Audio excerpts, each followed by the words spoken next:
elected as mayor of our city in 2010 and took office at the beginning of 2011. He is currently serving in his 11th year as Henderson's mayor.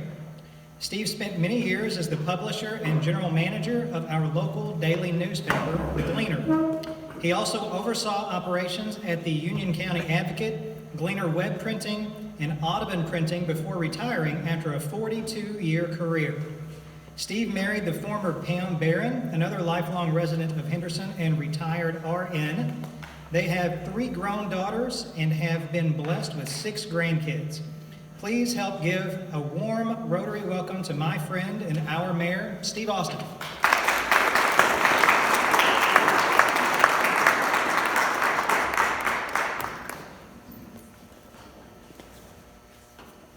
Thank y'all for having me today, and I really appreciate being here and sharing this kind of reopening and reawakening of the in-person live meetings. And I look forward to these and all of the things that I do, and the Zooms kind of put you to sleep after a while, you know, so I'm really looking forward to a lot more of these meetings. I'm going to go through a few projects that give you an update on, and then some others are kind of new and you may not have been aware of them yet, but one of the very successful examples of public-private partnerships is the Bridges Golf Course out in Wolf Hills.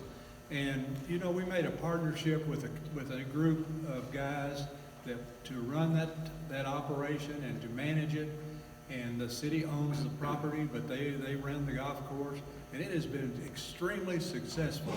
And especially during the COVID, they did very well out there. People wanted to be outside, outdoors, and golf and do things. And the courses in Hopkins County and some other area counties were mostly closed. They got a lot of that business in, and they are doing very well out there. And I've got one other little thing I'll mention on that organization later, but that's been a good situation. Another really, really good partnership that we have, and you can see it blossoming all over our community, is with Habitat. And one of the bigger projects that we did with Habitat was out on Letcher Street, near the corner of Powell, and right across from the little community park out there where there's a splash pad and some things.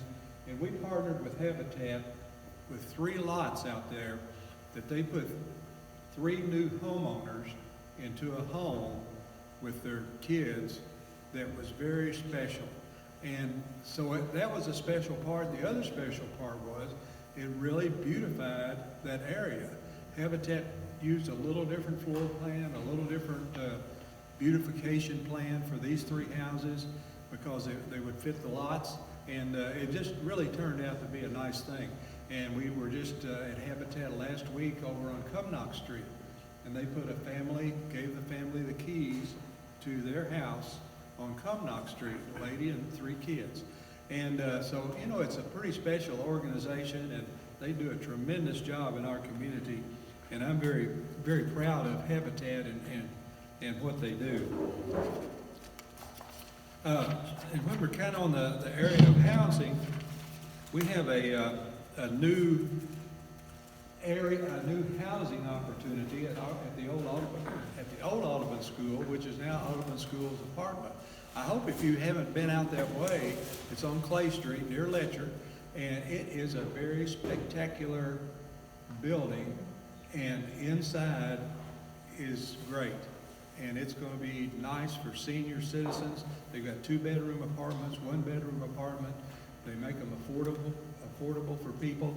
It's in a neighborhood that it was needed, and so that's going to be a big help. And we got some other things like that we're working on to maybe in a different part of our community that may be very helpful, both in creating a better look for a community and also good, safe, affordable housing for people. This area over here, I don't know if you've been out Green River Road lately, but that's the new home place of Henderson, the assisted care living out there. And I'm gonna tell you what, this thing is looking good out there. Much larger than I thought it would be. I was really surprised at the size. And they've got some things in there like they've got in their mental health area where they're helping people with mental health. They have a room there they call the hardware store. And people go in there that's got some mental health problems and they can do a little project in there.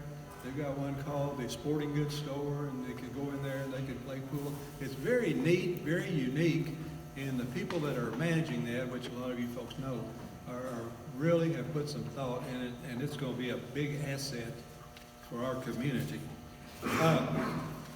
Amber is here today, and Amber is the assistant director at the library, and this library is this expansion. I'm going to tell you what, it's made the Henderson Library stand up good with any in the state. I mean, it is really, really nice. Roomy, and still got some work to do on some of the rooms. You know, the teen room, the tech room, and some of those rooms are still setting up. But they're going to have 3D printers in there for people to come in and work on, and large format printers, and really, it's a really, really nice situation. The Historical Society is moving in there up on in the older part, and this was done by contributions from a lot of folks. And Tom Dimplewolf over here was one of the chairmen of the fundraiser on that, and he did a tremendous job, him and his son Tommy. And it just turned out beautiful. I was in there yesterday, and just something to be proud of. So even if you don't usually use the library, stop by there and just walk around. It's something to see. One other thing that should be interesting to you, a lot of you, in this area right here on the second floor, there is a meeting area in there that can be split into 3 sections or can be opened up completely. Amber, about how many people will that seat? 155. 155 people. And so that's a nice area to have in our community for meetings and get-togethers and all kind of things. And if you have an interest in that, is it ready to go, Amber? Pardon? Is it ready to go? Just about. Just about ready to go. Okay, so if you have an event or something coming up, well, make that a possibility for you. It's really nice. And a size larger than we have in any other area. Pickleball, if you don't know about pickleball is hot right now. There's a lot, especially these old tennis players, you know. They can't hardly make it on that tennis court anymore, so they've switched to pickleball.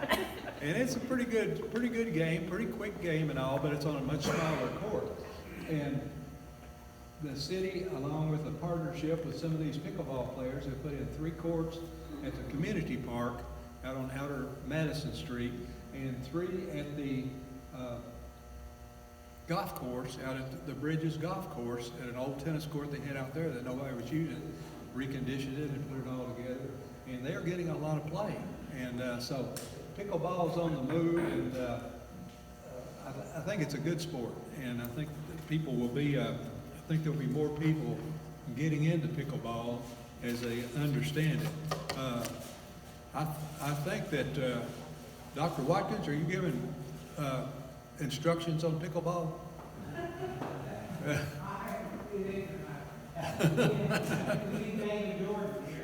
There you go.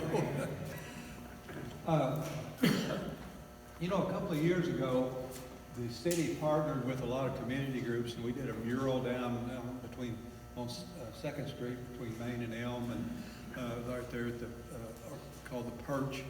And since then, there's been several other individuals or groups that have put out. Now, this is 3 more. This one over here, this is Maddie Fritz. And Maddie did all of that. She helped and trained under the lady that came in and did the big one on 2nd Street. But Maddie did all of that, and that's in behind the juice company down on South Main, and you can go through the parking lot and see it. This one is, I think the downtown Henderson group, and Abby and Lindsay and some folks did this one on the side of the pier down by, Red Bank Park down close to under the railroad track. And that's a new one that's under construction right now, and it is on the side of the building between the Martin home and the funeral home right across the street. And it's just right over here, and they're working on that, and it's like it's about halfway done. Anyway, I think we're gonna see more, excuse me, more of those coming, and if you got a building that you would like to have a mural on the side, there's probably people that will help you with that, and so we kind of encourage that. This next thing is something you may have heard of, but it's just kind of getting started. We have purchased some ground out on Airline Road to put in a sports complex. Now, this is a long-term project. It'll be over three different phases. And one of the initiatives on this came from the lack of a good place to play for Pee Wee League or PCMA baseball. And they're out on 2nd Street, kind of across from Palmer's there. And it is not a good field. It's not a good situation. They don't have parking. But yet that one organization is fueling baseball in Henderson. Little League is down, Babe Ruth is down, girls softball's up. But PCMA is still drawing and getting these big, large number of kids participating. And so one of the initiatives on this was to replace that ballpark there across from Palmer. And this will be phase 1, will be these 4 fields and these 2 fields to accommodate PCMA and Pee Wee League, and also some tournaments. There'll be some tournaments. And that will be phase 1. Phase 1 will also include 1 multi-purpose field, which can be used for soccer or lacrosse or other things, and parking here and here. And then phase 2 will be the other 2 ball fields here, another all-purpose field with some additional parking, and then phase 3 will be an additional all-purpose field. And then this looks smaller than what it actually will be, but this is an indoor facility for volleyball, basketball, and other indoor sports.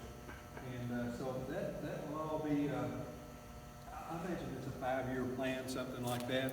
But work is starting actually this summer on doing the groundwork, the drainage, and getting the utilities in there, the power, water, and so on and so forth. And I think it's got a long-term, really good possibility. I went out. Thank you. For Henderson.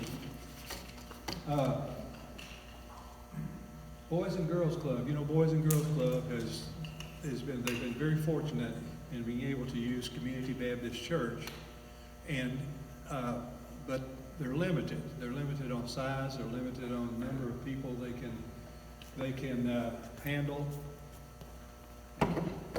And so the city obtained ownership of the Armory on Elm Street fairly recently, and we were approached by the Boys and Girls Club organization about leasing that building to them, you know, for something like $1 a year or something.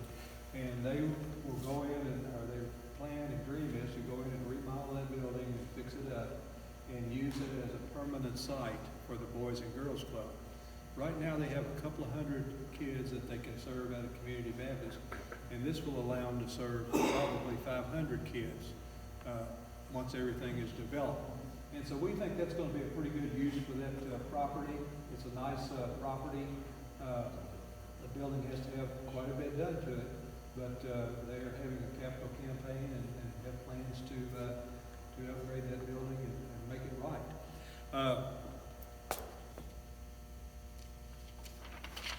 Next is something brand new that we've been looking at, and it's a municipal boat dock. And this, if developed, would sit at the foot of Audubon Mill Park, right down the hill there from Audubon Mill Park. And it's a municipal dock with slips, and it's designed for people to park there temporarily. If we have people coming down the river from Owensboro or anywhere, Paducah or wherever, they can pull in there and get gas. They could probably get something, some miscellaneous things, but they can also walk up the hill there and see our restaurants and use our restaurants and some of our retail shops and things like that. And it's kind of being a hot item right now. The city, Donna Stennett is our city do-it-all. I should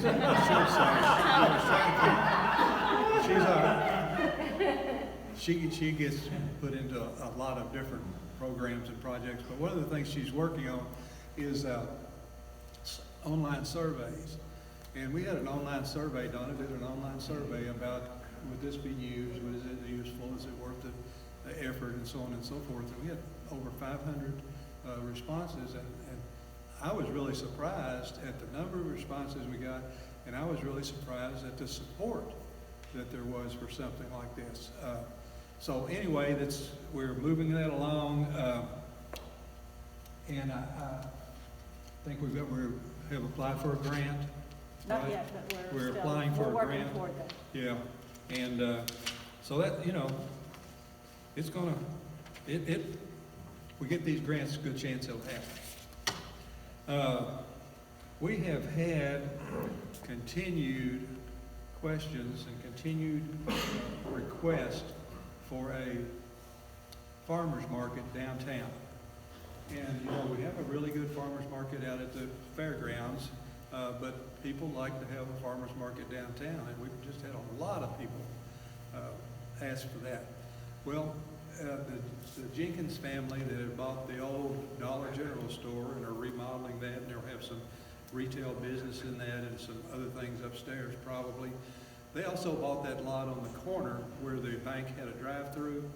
And as you know, last year, 2 or 3 of the farmers market participants used that lot to sell on the days that they weren't selling at the county fairgrounds. And so anyway, they are going to allow the farmers to use that again this year to sell their produce and their items there. But we're looking at a longer term situation because they're probably going to use that for a different purpose in the future. And so we're looking at a longer term on that and have 2 or 3 different ideas. But I think we will eventually have a nice setup for farmers market weekly in the downtown area. Another thing is just kind of a little bit off of that, but there's a strip of land between Main Street and Water Street that goes right beside the railroad track. And it's an extension of 4th Street. And it's just grown up and hadn't been used for quite anything. And we're going to take that property, clean it up, put a blacktop walking path in there as a connection between Main Street and Water Street. And I think that'll happen pretty soon and be available at least by next year's walking season. Tax increment financing, a TIF. Anybody heard of the TIF? I think you might. A lot of Kentucky cities are now doing TIF projects for their community. And what this is, it's a little bit complex. What this outline is, that's our TIF district. Everything inside the yellow is our TIF district that we're proposing. And this doesn't create any new taxes. It's not a tax increase or anything like that. But what it does is new development, either remodeling, rebuilding, renovations, anything that happens in that TIF district that creates an increase in the property tax because of the value of the property goes up, will go into this fund on the side, 75% of it, or a percentage of it, some people are using 75%, will go into a fund that will then be used for community projects inside that TIF. And so, it could be a meeting center, an event center, It could be helping an organization put in a entity that would be valuable to the community. There's a lot of things it can be used for, but I want to again stress that it's not a tax, not a new tax, it's not a tax increase. It's just when values go up because of renovations or construction, then part of that money would go into a pool for a different purpose and not go in the general fund as it would usually go. So we're just getting started on it. I think we have a meeting this next week. We have an attorney in Newport, Covington, that is coming down, and he's done a bunch of these. Owensboro has done several. Bowling Green's done several. Frankfurt's done several. Georgetown's doing one right now. Paducah's done one. And so it's not an uncommon thing, but it's a new thing for us. And I think it can have some benefit to the community. Rotary this past year has been so absolutely important to our community as we went through this COVID thing. Rotary has stepped up at least 3 or 4 times with funding or some sort of help for our community organizations. And there's not another organization in Henderson that has done as much as what Rotary has done. In fact, right now I'm going to nominate Rotary as the best club of the year. Because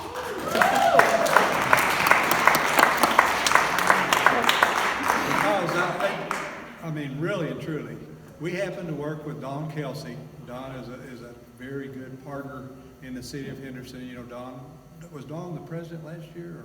And Dawn, she would tell me, you know, we're doing this, we're doing that. She was really excited about all that. And it was great. It was really something to do. And so anyway, it's very much appreciated. But a lot of the community stepped up during this COVID area. The city participated in almost every one of those efforts. There was a partnership for women grant, Henderson Employee Relief Fund. That was one of the very early ones that helped people, helped some organizations and individuals out. Emergency Response Fund, a creative response fund, small business funding. The city did a small business fund, and to help businesses, primarily restaurants, but all businesses, to kind of get over the hump. Nonprofit funding, which has been very recent. Vaccine clinics and education in that area. All of these things have been extremely valuable. You know, where we see so much of this is in our utility payments. People have trouble paying rent and utility payments right now. That's the two major issues that we get into. And so we try to help them with that, and some of this has been to help them. We put them on payment plans, we stretch out their costs, we do a lot of things. Now, you know, you can't just give your utilities away for a long period of time because there's a cost involved in those utilities. We buy our natural gas off of a regional system that we get a very good price on, but you have to pay for it. And our markup on natural gas, I mean, is like that. It just is very small. Our electric utility, we buy off of the grid and buy smart and buy at a good price, but you have to pay for that. And so same thing with water. You'd be surprised what it costs to produce the water because of the chemicals and all of that you've got to use. And what really costs is the sewer charges. You can imagine every flush, every grind in the sink, and all of those things, and it all goes down the pipe and down to the treatment plant. And that water, sewer, has to be treated to the point that when it's released back into the river, that it's significantly cleaner than when it came out of the river. And it's a big process, it's a very costly process. And so I'm just saying there's cost in all of these things. So you can't just say, well, you know, we'll just not have any utility charges. But we are trying to help people and help them with their rent and help them with those utility charges. But it's a challenge, I'll tell you, and, but the community has really stepped up. I don't wear a watch, so I don't know what time it is. Oh, yeah, I want to make sure you get this. This is a newsletter that Donna Stennett puts out monthly, and it's called 42420. And it has a lot of information in there, really good information, that would be valuable for you to have, that you're not going to get in the newspaper, and you're not going to get on the radio, and you're not going to get on TV. It's all about this community and all about things happening or opportunities in this community.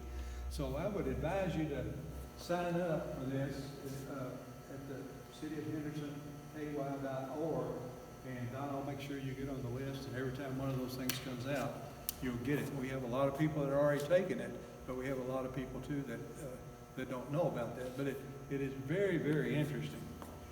I wanted to make sure that we had a little bit of time for questions. If somebody had specific questions or not specific, just general questions about something that the city's doing, I want you to think about that for a minute. But I want to point out your members, Brad Staten and Austin Valls, two of our very, very, very good city commissioners.